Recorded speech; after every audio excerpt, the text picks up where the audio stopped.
नमस्कार विद्यार्थी मित्रों। आज हम 21वां काव्य पढ़ने जा रहे हैं।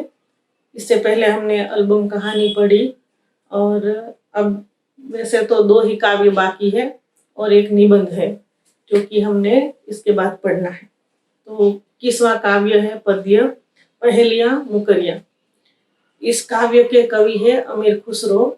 अमीर खुसरो जो है उनका कार्यकाल जो रहा वो 1253 ईस्वी से 1325 ईस्वी तक। तो बहुत साल हो गए उन्होंने जो साहित्य लिखा उसको। और उस समय आदिकाल के वो कवि रहे, तो आदिकाल की जो राज्याश्रय परंपरा थी उससे वो बिल्कुल अलग रहे। और उनका मतलब राज्याश्रय कवि जो होते थे वो राजाओं की प्रशंसा में ही ज्यादातर काव्य लिखते थे, जबकि अमीर खुसरो ने लोक जीवन से जुड़ी हुई कविताएं लिखी और उसमें भी उन्होंने ज्ञान के साथ साथ मनोविनोद, लोगों का विनोद भी हो जाए, मनोरंजन हो जाए, यानी कि ज्ञान के साथ मनोरंजन जो है उनके काव्यों में मिलता है। और उसमें कुछ रहस्य, जिज्ञासा, कुतूहल ऐसा भाव रहे, ऐसे काव्य उन्होंने लिखे जो कि पहेलियां और मुकरियां के रूप से प्रसिद्ध हुई। तो यहाँ पर भी जो हमें पढ़ना है उसमें पहेलियां होती है जिसके अंदर कोई वस्तु होती है, उसका टेढ़ा मेढ़ा लक्षण बता करके फिर प्रश्न पूछा जाता है कि ये चीज क्या है, जवाब दे दिया जाता है, फिर बाद में उसका जवाब दिया जाता है। वो पहेलियां हैं। और उसके बाद मुकरियां जो होती है वो आरंभ में शुरू करते हैं, जो बात आरंभ में शुरू में की गई होती है उसी बात को सही बताने के लिए अंत में दूसरी बात कही जाती है। तो मतलब कि ये जो है पहेलियां मुकरियां, हम गुजराती में भी इसको उखाड़ा और जोड़कड़ा ऐसे साहित्य प्रकार से जानते हैं। तो इस टाइप का ये काव्य प्रकार है। आप जो है इसमें थोड़ी बहुत, वैसे आप पढ़ो तो भी समझ में आ जाए, ऐसा इसमें कुछ कठिन नहीं है। तो फिर भी एक बार हम पढ़ लेते हैं ताकि कोई चीज छूट न जाए और आपको ये ना लगे कि हमने कभी ये पढ़ा नहीं है। इसलिए समझा देती हूँ। पहले पहेलियां ले लेते हैं। तो उसमें पहली है कि जूता पहना नहीं और समोसा खाया नहीं, क्यों? ऐसा प्रश्न है। जूता पहना नहीं, समोसा खाया नहीं, क्यों? प्रश्न है। तो उसका जवाब दिया है फिर कि तला नहीं था। मतलब कि जूते में अगर तला नहीं होता तो उसको पहन नहीं सकते। उसी प्रकार समोसे को भी अगर तला नहीं है तो उसको खा नहीं सकते। इसलिए इसका जवाब है कि तला नहीं था। माने जवाब एक ही है दोनों बात के लिए। प्रश्न 2 है कि जूता पहना नहीं और समोसा खाया नहीं, तो इसका जवाब आता है तला नहीं।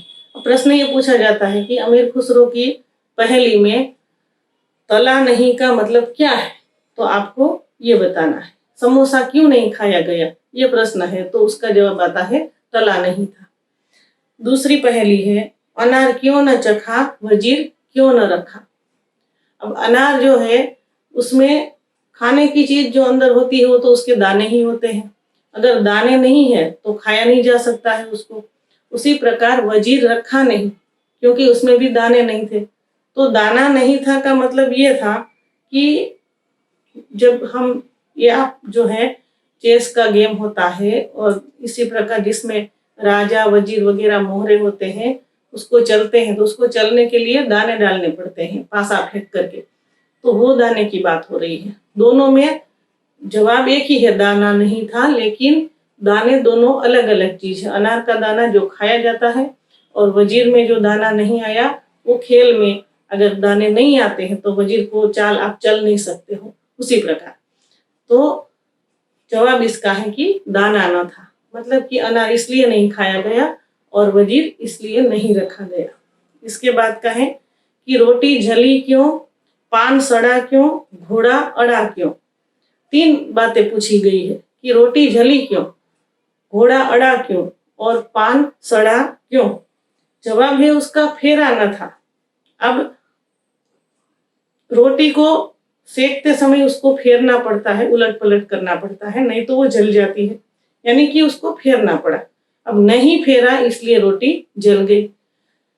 घोड़ा अड़ा क्यों, तो घोड़ा जो होता है, नया नया घोड़ा होता है, उसको अगर आपको तालीम आपने उसको नहीं दी है, ट्रेनिंग अच्छे से नहीं दी है, तो वो ठीक से चलेगा नहीं, ठीक से काम नहीं करेगा, इसलिए उसको तालीम दी जाती है। तो उसको फेरना कहते हैं, मतलब कि घोड़े को फेरना पड़ता है तभी वो अच्छे से काम करता है। तो अगर नहीं फेरा आपने उसको तो अड़ जाता है, खड़ा रह जाता है, आगे बढ़ेगा नहीं।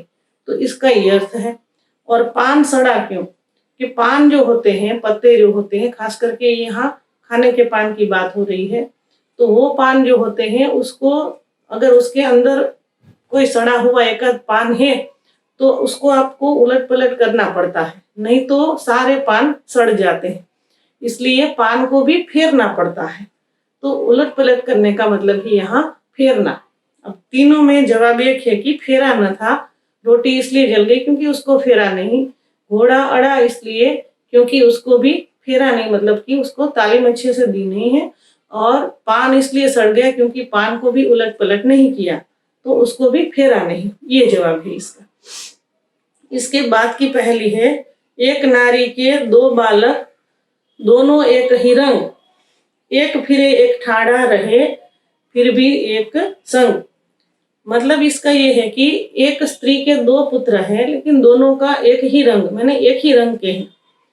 एक खड़ा रहता है, एक फिरता है, लेकिन फिर भी दोनों साथ साथ रहते हैं।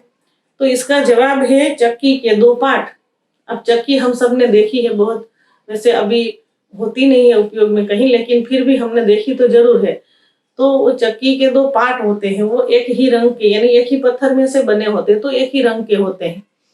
तो एक स्त्री के दो बालक का मतलब ये है कि दोनों एक रंग के चक्की के दो पार्ट है।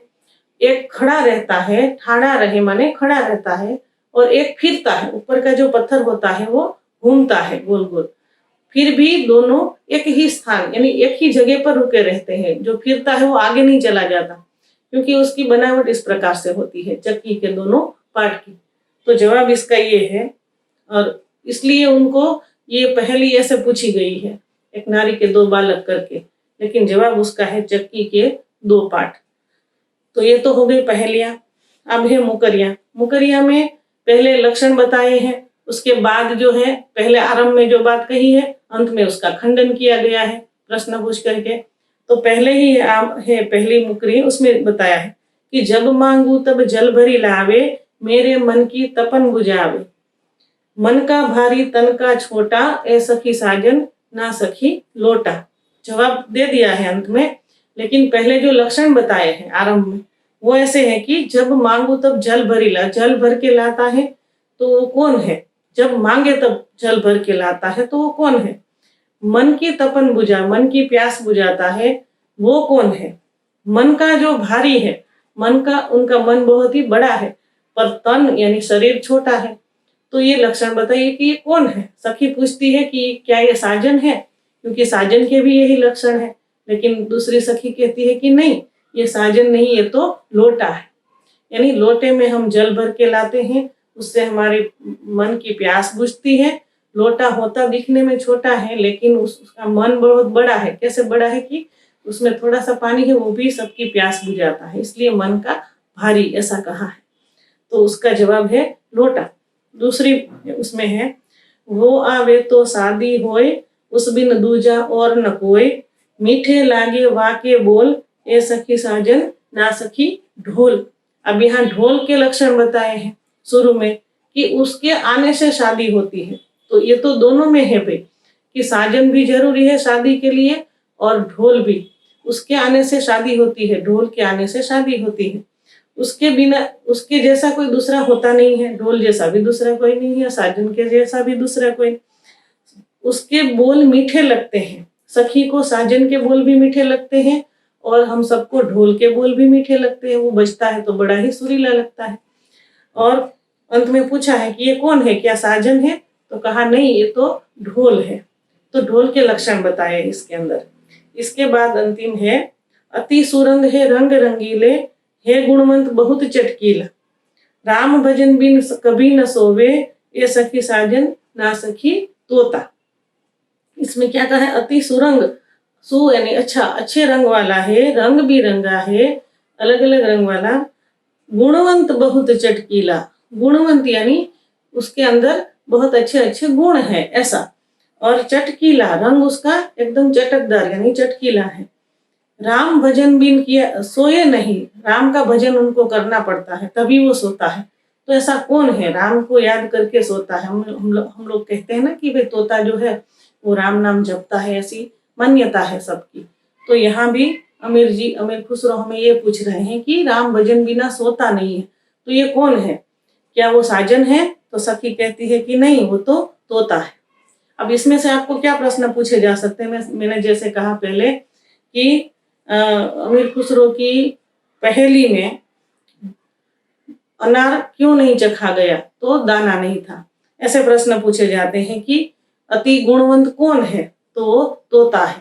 ऐसे छोटे छोटे प्रश्न इसमें से पूछे जा सकते हैं, लेकिन उसके जवाब बहुत ही आसान है। जैसे कि मैंने आपको समझाया, मुझे पूरा विश्वास है कि आपकी समझ में आ गया है, इसमें कोई कठिन बात नहीं। लेकिन कुछ अमीर खुसरो की जो काव्य की विशेषता है वो आप याद रखिए कि मनोरंजन के साथ ज्ञान, ज्ञान के साथ विनोद, ये दोनों चीजें इनके काव्य में रहती है। तो ये बात आप थोड़ी बहुत इसमें है जो याद रखिएगा। काव्य जो है वो पहेलियां मुकरिया हमने उसके लक्षण बताए, कवि का नाम बताया। कवि का नाम खास याद रखिए, क्योंकि कभी कभी नाम उलट पलट हो जाते हैं, तो आता होता है तो भी हम गलत करके आते हैं। तो पहेली मुकरिया के कवि हैं अमीर खुसरो जी। ठीक है, तो इतना आप कंप्लीटली इस काव्य को समझ गए हैं ऐसा मुझे विश्वास है। नमस्कार।